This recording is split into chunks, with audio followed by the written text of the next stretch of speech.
నమస్తే అండి. Welcome to Kavya's green garden.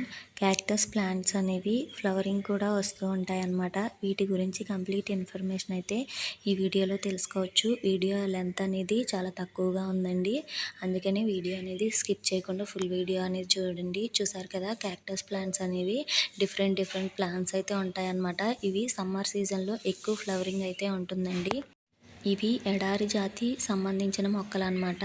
మనం మొక్క పెట్టుకునేటప్పుడు ఇసుక కంటెంట్ అనేది ఎక్కువగా ఉండి మొక్కనైతే పెట్టుకోవాలండి. మీరు చూసారు కదా, పక్కనే చిన్న బ్రాంచెస్ కింద ఎలా వచ్చాయో వాటిని తీసి సెపరేట్గా వేసినట్లయితే మళ్ళీ అవి కూడా కొత్త మొక్కలుగా అయితే వస్తాయండి. ఒక్క మొక్క ఉంటే చుట్టూ కూడా చాలా మొక్కలు అయితే స్ప్రెడ్ అయిపోతాయి.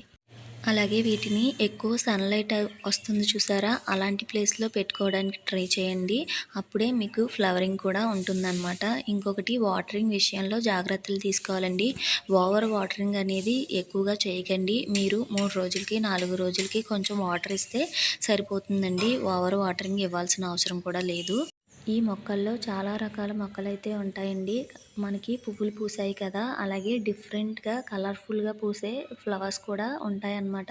చాలా సింపుల్గా క్యాక్టస్ ప్లాంట్ని ఇంట్లో పెంచుకోవచ్చు. చూసారు కదా, ఈ వీడియో కనుక నచ్చితే లైక్ చేయండి. అలాగే కొత్త రకాల మొక్కల గురించి తెలుసుకోవాలి అని అనుకుంటే ఛానల్ సబ్స్క్రైబ్ చేసుకోండి.